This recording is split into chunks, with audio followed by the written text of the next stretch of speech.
the planet is a living being in a certain sense, as is the whole of the universe. And we are the universe reflecting on itself, each of us as individuals. And that's a powerful image, because if you believe that you are the universe reflecting on yourself, then phrases like "do unto others as you would have done unto yourself" takes on a whole new meaning, because the environment is you. Also, another phrase, "know thyself," is one thing to know yourself as an individual physical human being, but if you think that to know yourself is the universe, then it changes the way you look at things. Stick Your Neck Out, the weekly podcast of the Giraffe Heroes Foundation.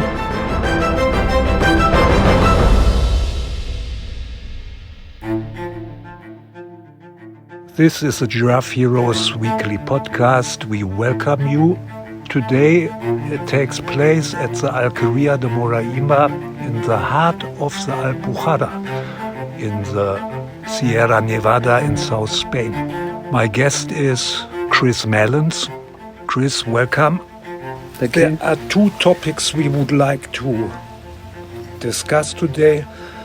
One is your general idea regarding the lectures, online lectures you have in mind to prepare to actually present your ideas regarding regenerative society in general.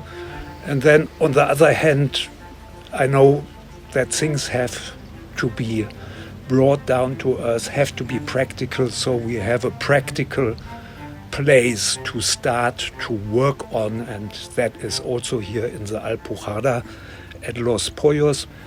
Yeah, so can you tell me how you derived the idea of this lecture series?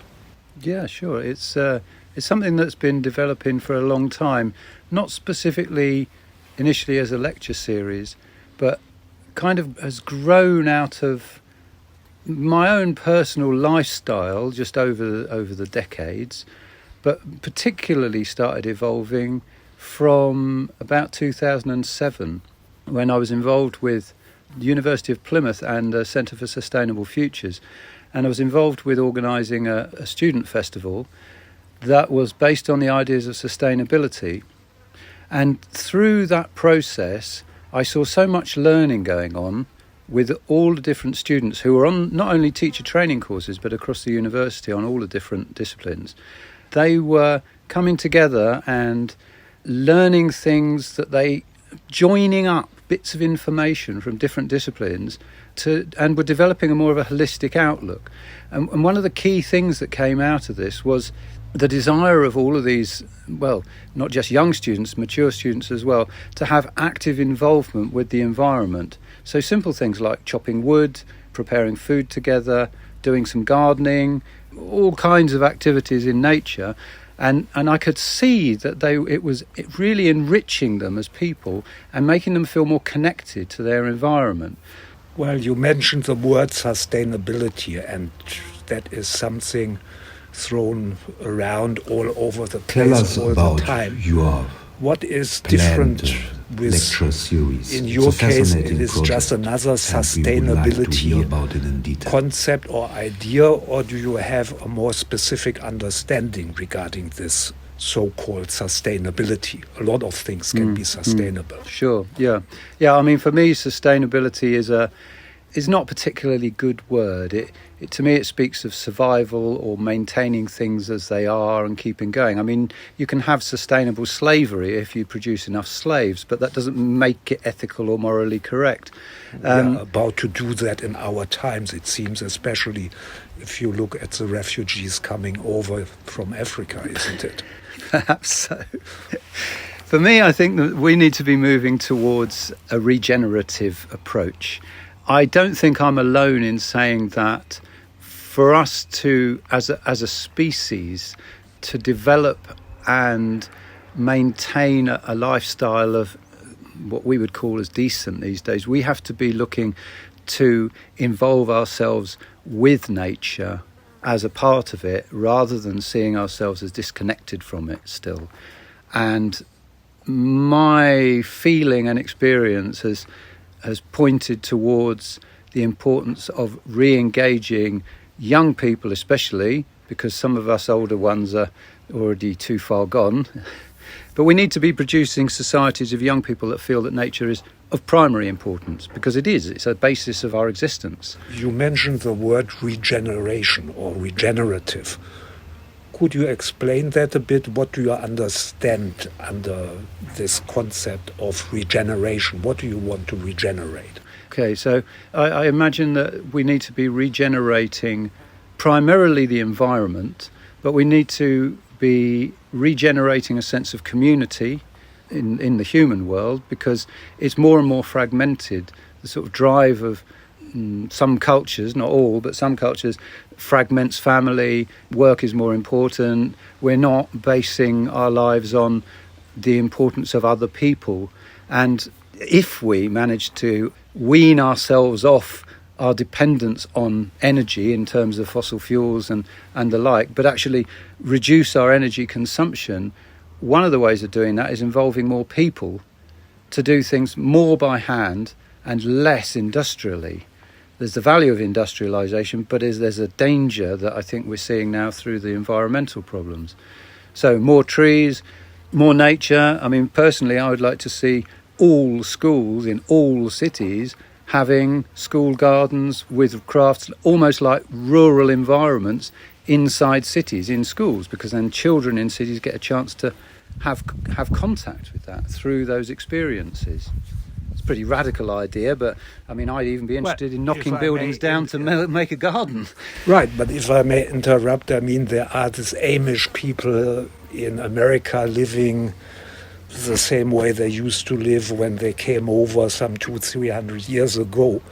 Is that what you understand under the term of regeneration, or what is different in your concept from, so to speak, going back to an antiquated way of life? Yeah, good question, and I've thought a lot about this. For me, there is an element of human development that's come about through the progress of science since the Enlightenment and the development of the scientific way of life and the individualizing of people, that I think is something that we don't want to lose. And I think that examples like the Amish are actually can be seen as quite oppressive cultures, because the demand to comply is kind of contrary to what I think that humanity has developed in terms of individualization. I think we are individuals for a reason. The planet has produced us and has produced the ability for us to be self-reflecting individuals, unlike many animals, or I mean, maybe I shouldn't be so, glibly say that, but there is a sort of quality of humanity that is able to self-reflect more than other species and be critical in our thinking and our actions. And I think it's something important to maintain, but what do we maintain it for, and how do we use those capabilities in benefit of the environment and in benefit of our communities? So I think the difference between us and Amish is living in an older period of, in a way, cultural evolution. And I think we need to be moving forward to what philosophers like Ken Wilber call the integral period, where we take the qualities of individualization and all of the previous qualities, put them together, and we become something new. That sounds like a grand plan. How do you make that practical?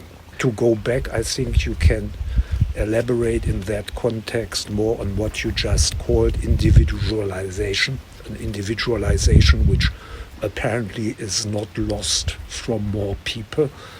And on the other hand, again, how does that compare and go in tandem with regeneration? Because regeneration means you redo something, but apparently you want to do it in a different way than it has been done in the past. To be honest, I don't think I've got what my ideas are not a be-all and end-all solution. It's not. I don't think we're in a situation like that. My primary drive is to try to encourage education in general, in compulsory education, to use that as medium to try and enable young people to have a connection with the natural world in a real, tangible and experiential way.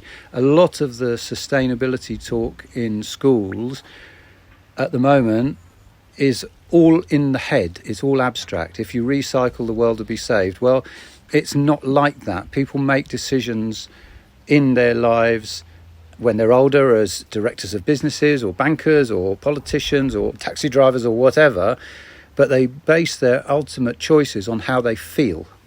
And unless they develop feelings of empathy for the natural environment, the decisions are going to be based on something else, which maybe doesn't take the environment into account properly. So it's this empathetic connection to the environment. Basically, I believe we need to re-find our connection to the environment. And as separated scientific individuals, that's been made difficult by philosophy, because from the Enlightenment, these ideas from Descartes, for instance, to name one, the world and the universe is just a machine. So you can't have a relationship with it. The story goes deeper than that, but we need to go, okay, we're in the world is a machine period to enable us to develop certain capacities and qualities. But now I think we start to need to recognise that actually it isn't a machine. The planet is a living being in a certain sense, as is the whole of the universe. And we are, in the words of Thomas Berry, who wrote a book called The Universe Story, we are the universe reflecting on itself, each of us as individuals. And that's a powerful image, because if you believe that you are the universe reflecting on yourself, then phrases like do unto others as you would have done unto yourself takes on a whole new meaning, because the environment is you. Also, another phrase, know thyself, is one thing to know yourself as an individual physical human being, but if you think that to know yourself is the universe, then it changes the way you look at things. It's not a narcissistic point of view, it's a point of view that includes everything, positive and negative. I can agree with that. But matter of fact is we live in the age of the machine, as you have pointed out, which is actually coming out of the Descartes worldview, as you mentioned. Now, since we are living in this age, although right now, thanks to the pandemic, we have a lot less machines flying around at least. But nevertheless, Elon Musk is continuing to shoot his new machines into orbit, which is the most frightening thing of all. Anyhow, in that context, how do you imagine to reconciliate this age of the machine with what you call the age of the natural organism? Yeah, I think there must be, based on the belief I have that human beings have been produced by the planet and that everything the planet produces has a reason, our ability to develop machinery and machine-like thinking has a reason. If we are able to find the balance point to connect the value of machinery, the value of industry, and all of those things which make so many people's lives better, with a conscious caring for the environment, what would the world be like? At the moment, we've got 7+ billion people on the planet, and it seems like a great proportion of the people, or at least the systems that everyone's involved in, are parasitic and destructive on the planet. And so humanity is a problem. Is it possible to imagine a world where humanity, as a majority, is a part of the solution? That's the right question. Your answer. For me, the only way I can see forward with that is to try and make people feel, or encourage people to feel, because you can't make them do anything, but encourage people to feel a connection to the environment. a desire to want to go and sit in the woods, a desire to want to farm organically, a desire to plant trees, it depends on your place as well. Obviously, you're not going to plant trees in the Arctic, but to find a meaningful relationship with your with climate change, it may might well do so. Maybe. I think the thing is to find relationship to place, understand place, and then work out what's the place asking for. And that's not a sort of, there isn't a medicine for it all. It's got to be, people have to feel it, people have to recognise, hang on, I'm part of this, the Earth's part of me, I'm part of it, we're part of the universe, but in terms of the planet, what can we do to make it better? If we can put the idea of what we can do to make it better to people, then maybe we might start finding some solutions. That sounds convincing. Last question in this arena. Give a practical example, if you can, how you are going to convince a teenager to change his way of life, which is based on probably an iPhone consuming his attention for half the day, to what you say he needs to develop that consciousness for the environment. Okay, one of the main directions for this has got to be education. There are now more than 50% of the population of the whole planet living in urban situations.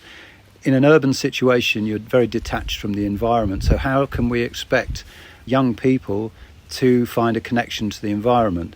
Obviously, families and parents have a role to play in doing that. But schools, I think, are the primary site to transmit these kinds of messages.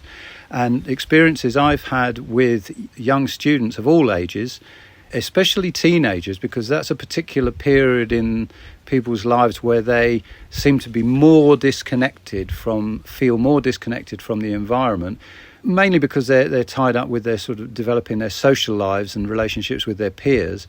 But when I have had the opportunity to take teenagers into nature-based situations and activities, invariably it's had a powerful impact on them if they've been doing it with their peers. So a simple example is that I taught a group of 13-year-olds in a school in the UK make basketry a number of years ago. And one of the questions that came to me from one student was, why do I want to make a basket? I can buy one for €1 from the Chinese shop. And I said, well, let's just go through the process and you'll see. And so kind of begrudgingly, he followed the rules of the classroom, as did the other students in his class. And over several days, he made a basket. And at the end of it, he brought the basket to me and was holding it in his hands and was just like, thank you, this is really good. And it was cool. And I think when children can transform something out of the natural environment into something that for them has value, that value stays with them. He doesn't now think, I can buy a basket for €1. He might go and buy a basket for €1 or £1, depending on which country you're in. But he knows how long it takes to make that, and he has a sense of what is going on behind the scenes to enable him to buy a basket for €1 or £1. Okay, Chris, thanks. That was a really good example. And I think we are all looking forward actually to that couple or series of lectures which you are going to prepare, introducing a wider audience to this fascinating issue of individualization in a new way, sustainable in the sense of regeneration of lost understandings of the environment and the planet, as you say. So we are looking forward to that. At this point, I would like to briefly talk about a practical project we have here in the area, which is our actually ultimately bee reserve at and around Los Pollos up next to the national park at 2,000 meters up there. You know that area very well. You know that it has actually a quite ideal situation with water and possible reforestation. And to make that real nice, actually we want to start with that project next February, which is springtime here. You are part of it. Can you just introduce us briefly what you plan to do up there at the Refugio Solaio?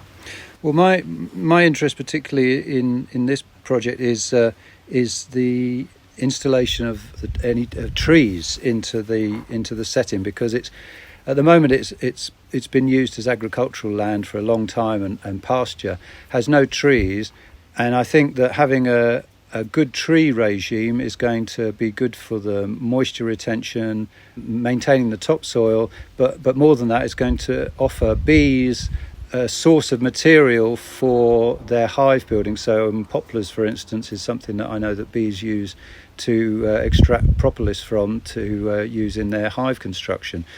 To create an environment which is stimulating to people, I think that artistic planting, not in a formal sense, but more in an environmentally appropriate sense, will enhance the value of the place in terms of what participants in any courses or retreats that go up there will take from the space. Could we not make that project part of your course schedule? Possibly. I would say that even though I'm talking about creating a series of lectures online, that... No, I don't mean the lectures now. I mean what the lectures are for, namely to bring the people to really do something. Yeah, I mean, yes, it is possible in any setting. With the ideas I'm promoting, the practical ideas, they need settings that can be developed with the pre-industrial tools. Environments need to be fixed in place, and something like this is fine for a small number of people, but my particular interest is to try and promote this to happen in schools everywhere, because we're at such a crisis point. If we have one little centre which teaches the ideas to 10 people, yes, they go out and they will then possibly share those ideas with other people, but really what we need to be doing is putting the ideas in place everywhere, in all schools, in all countries, as soon as possible, to start to develop a society of people who have a different approach. I understand your point, but I would like to come back to that, since I happen to know that place up there and that project very well myself. Don't you think that it would make a lasting impact in a very special sense if you could bring a class from Ojiva or even maybe from Granada over for a couple of days or a week even to work there and see something really evolving? I suppose, yes, it is possible. It would take a significant amount of development over a year or two, I think, to make it the kind of environment I think you're imagining. So yes, I suppose it would be possible. That is actually my next question in terms of that, because the reason why I get back to that project is actually a project which we start to develop. So I would be keen to know what your take is on that, if there you also participate on the ground, and to make that place really what you envisage it should be. What is the timeline you would think that would take? I don't know. You shake your head, but I mean, let's not be timid. I mean, if you tell me 100 years, of course we can't do very much with it, but would we have to think in terms of 2-3 years or 10-20 years? Or anything in between that? Yeah, I think, I mean, as I've said before, I think for me it's the location. It's too far. I think that people are, I don't know, it just feels too far for me. Well, this would be interesting for our listeners, because here I speak a bit pro domo. I love the place, and it's a fabulous hike up here from the Alquería to up there Los Pollos. It takes you not a day, but near to a day, and is wonderful. So I imagine that if you put that in the right program, there should be many people who would love to have that experience. I guess if the installations are done such that it's comfortable enough for, especially for people who are accustomed to certain luxuries from cities' urban environments, then yes, I have a concern that I'm not sure of the right word, attitude, but I have a concern that there has to be a balance between shock factor and comfort. And I think that for me, I think I want to go gently with people and make it as comfortable as possible so that they can relax and then feel the environment, because the environment can be a harsh place and can challenge us in ways that can cause crisis. And this area particularly, I've noticed, tends to bring out crisis. And I think I say that because there's something about the rawness of this environment that makes people have to reflect upon themselves in a way that perhaps they don't do with the luxuries of modern living. At home, everything is piped in, electricity, water, gas, you can go to the shops. Here, in a situation like Los Pollos, you don't have any of that. And as a survival experience, it's one thing, but as an experience for developing empathy, I think we need to be gentle with people. It needs to be developed in a way that they can have a sense of warmth in their souls, if you like, to then be able to feel like, okay, the nature is worth protecting because it's good to me. Okay, great statement, Chris. I think it really should take away the fear of people who come to join your courses, because for sure you will be a loving, caring teacher and keep out the too radical crisis potential. So this means you would love to do it here at the Alquería de Moraima, where we are sitting, 1,000 meters down from Los Pollos. Absolutely. I mean, this setting is fantastic because you've got brilliant accommodation for people, which will make them feel comfortable as soon as they walk in the door. They will feel like, I can relax. When people relax, they learn. This is one of the problems with schools. Children often aren't relaxed. They're stressed, and so then they're expected to learn, and it doesn't work. A place like this, Alquería, you relax, you feel like you're held, you're being cared for by, and then if you then have experiences which are, can't think of the right word, enlightening experiences, yeah, but engaging and connecting experiences, you're more likely to let them in because you already feel held and you're protected. Okay, that's actually a great statement, because our courses, as we even plan under this project, actually will take place here at the Alquería, and you will be part of these courses. So it is a lovely place here. In comparison, the place up there is really rough, I agree. That's not to say that Los Pollos doesn't have value, but the power of Los Pollos is in its extremity. That's right, and we will use that when time comes. So for the time being, I would like to just leave you the last word with what actually do you plan next spring up there at Los Pollos, which is part of our crowdfunding campaign. With that, then please give a final message or wish to our listeners. Okay, well, all being well, the idea is that we'll be planning and installing an irrigation system based on a ditch system and a pipe system, so we have the old and the new working together, to maintain a large-scale tree planting operation, which will then act as windbreaks, act for shade, act as benefit for the bees, act for topsoil protection, and create a warmer kind of soul environment for people that go up there in the future. Yeah, great, Chris. So what is your wish to our listeners, to our crowd, or do you have anything you would like them to do? I'd like to feel that anybody who involves themselves through donation or through time, sponsorship to this crowdfunding campaign, feels that they're connecting into something bigger, that we're trying to make a kind of community, even though we might never meet each other. I give an example that I recently came across about the transformation of a caterpillar to a butterfly.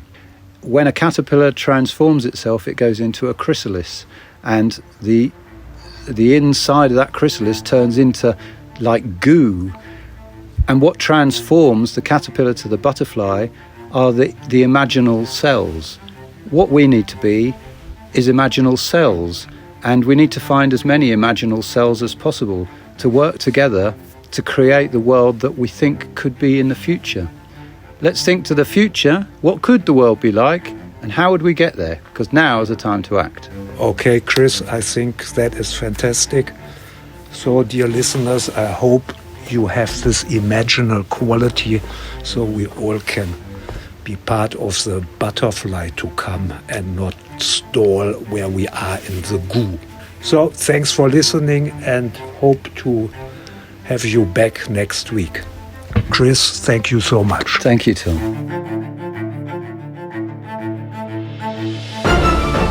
Stick Your Neck Out, the weekly podcast of the Giraffe Heroes Foundation.